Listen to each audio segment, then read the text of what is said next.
Se você é patriota, ajude outro patriota a difundir as nossas ideias, siga e compartilhe. Boa tarde, CIPEC!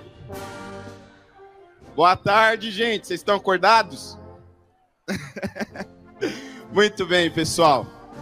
Bom, como vocês sabem, né, a maioria de vocês deve saber, sou vereador em São Paulo, mas hoje eu não vim aqui falar como político. Eu vim falar como historiador, sobre um dos pontos, aliás, que me levou para a política, que é justamente um negócio chamado senzala ideológica. Aqui está o controlinho, graças a Deus, já está preocupado. Que é um negócio chamado senzala ideológica, que foi criado pela esquerda para aprisionar os negros na era moderna. E é esse assunto que me levou a escrever um livro, que inclusive está disponível aqui na livraria hoje, que é O Senzala Ideológica, a Escravidão do Negro no Século XXI. Mas, para a gente começar a falar sobre isso, a gente precisa retornar ao conceito inicial. O que é senzala? Senzala, no Brasil, era o lugar onde donos de escravos deixavam os seus escravos para mantê-los sob controle. Quando você tinha uma grande propriedade, por exemplo, você mantinha os escravos naquela senzala para facilitar a contagem. E dessa forma você evitava as fugas, evitava que eles escapassem do seu controle. A senzala ideológica é a evolução disso. É a tentativa de colocar todas as pessoas negras em um espaço, mas um espaço ideológico. Se você sai 1 milímetro dele, você já pode ser xingado de todas as formas, inclusive de formas racistas. Exemplos? Bom, um exemplo famoso é o meu caso com Ciro Gomes, que me chamou de capitãozinho do mato nazista, porque eu sou contra as cotas raciais e sou conservador. Um exemplo mais recente aconteceu com o deputado Hélio Lopes, do Rio de Janeiro. Numa comissão, ele estava discursando, também com seus posicionamentos conservadores, e alguém lá do fundo da sessão, que nem estava discursando, grita, capitão do mato. E o Hélio logo se levanta, protesta, as pessoas começam a dizer que aquilo é crime, porque despertaram para isso, para a senzala ideológica. Só que não fica só nesse aprisionamento.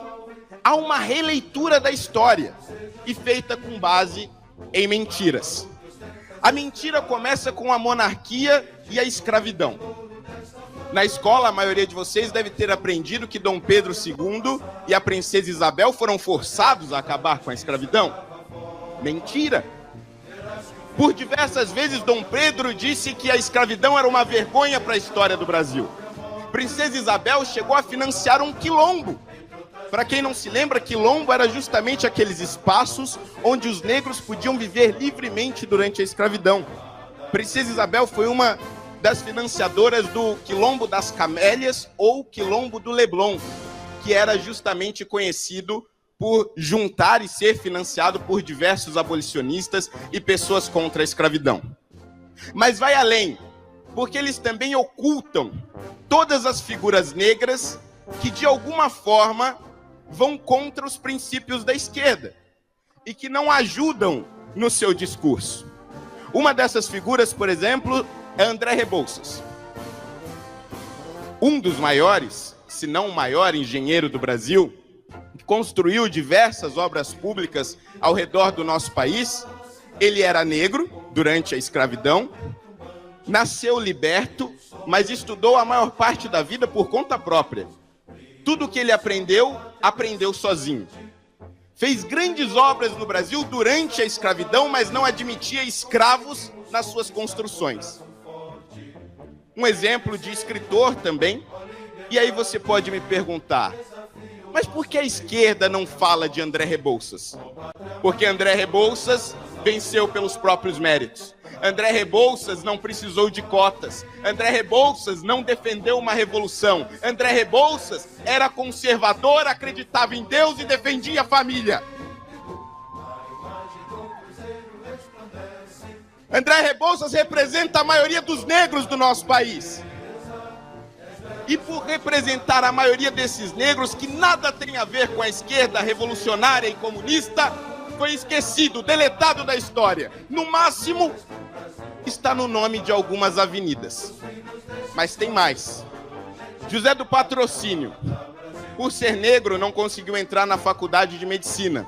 Se formou em farmácia.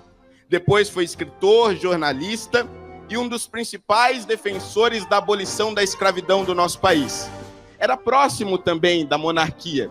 E por ser próximo da monarquia, foi esquecido da história. Mas ele, por exemplo, foi o responsável por declarar oficialmente a proclamação da República no Brasil. O golpe republicano, que se consolida em 15 de novembro de 1889, não foi declarado pelo primeiro presidente, Marechal Deodoro da Fonseca. Estava doente, afastado e distante.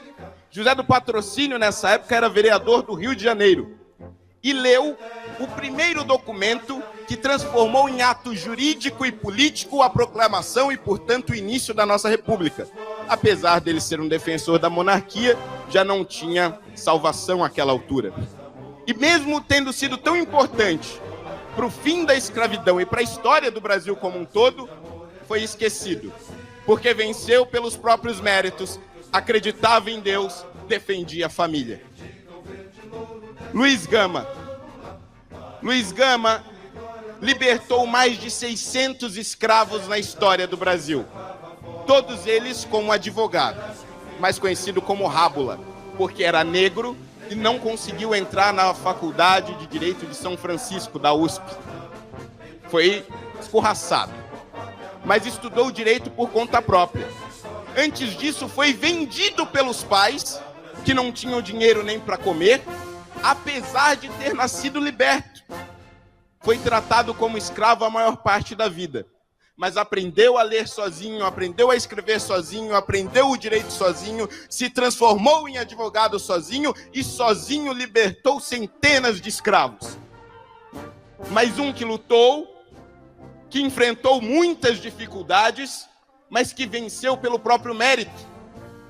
E mesmo diante da escravidão, não utilizava a sua cor para se vitimizar. Não, lutou como um brasileiro, como a maioria dos brasileiros que nós conhecemos. Mais um que foi esquecido na nossa história. Outros que foram esquecidos, e aí já no século XX, foi a Frente Negra Brasileira. Hoje, quando nós falamos em movimento negro, nós já pensamos em marxismo. Mas nós tivemos a Frente Negra Brasileira que incentivava negros a trabalharem, a se formarem, a gerarem a sua própria riqueza e a abrirem o seu próprio negócio, para que tivessem independência. Mas se pessoas pobres se tornam independentes, a esquerda perde o seu discurso e a Frente Negra foi esquecida. E aí chegamos às cotas raciais. O discurso atual é de que os negros no Brasil sofrem com o racismo e, portanto, não podem superar as dificuldades sozinhos. Precisam de uma ajuda do Estado. Eu nunca aceitei essa mensagem, mesmo não entendendo direito o que significavam as cotas raciais. Mas a ideia de ser julgado por aquilo que eu aparento e não por aquilo que eu sou é absolutamente repugnante. A ponto de que em universidades federais do Brasil,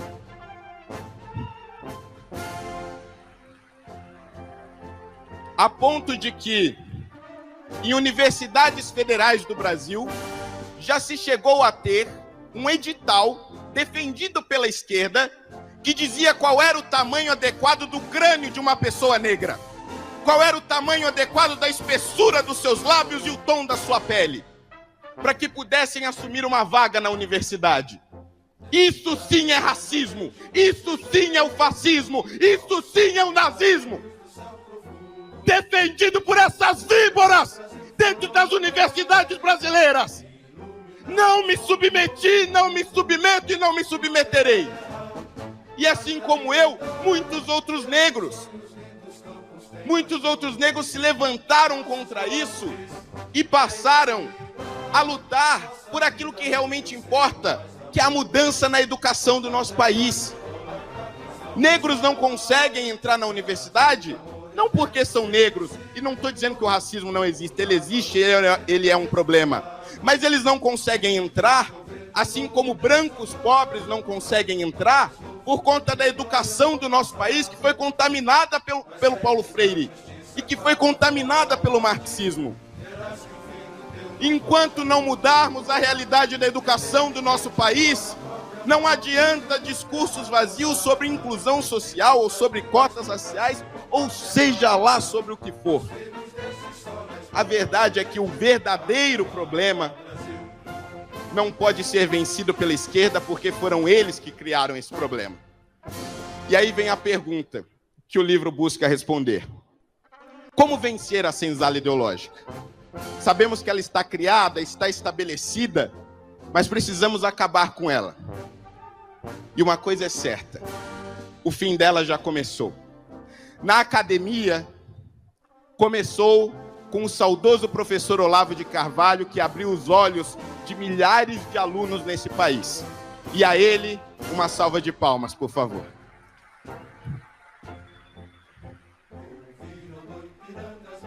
Sem Olavo de Carvalho, não conheceríamos diversos autores e não teríamos chegado onde chegamos.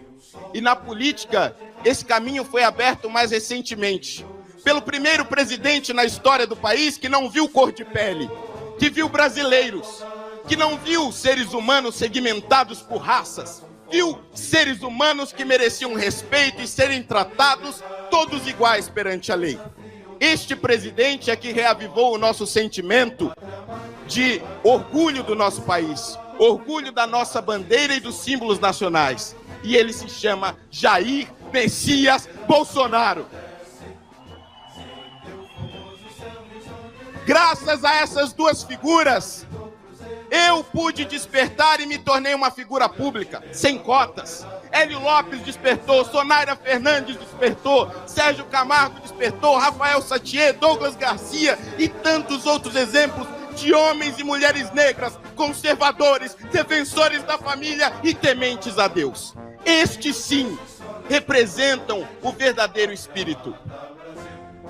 Nós não precisamos segmentar o nosso país em raças ou em cores.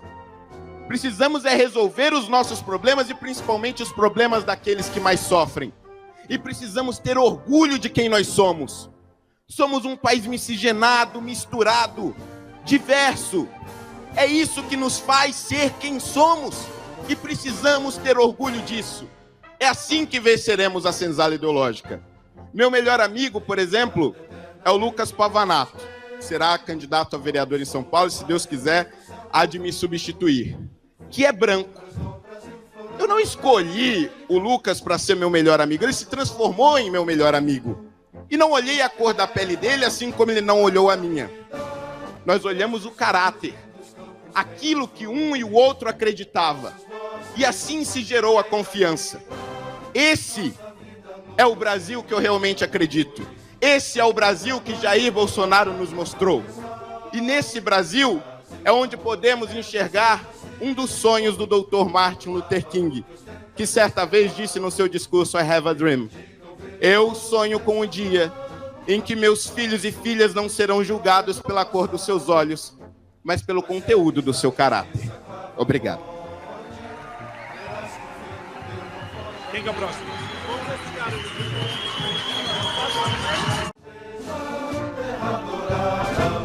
Entre outras nuvens do Brasil, ó pátria amada, os filhos desse sol esbora.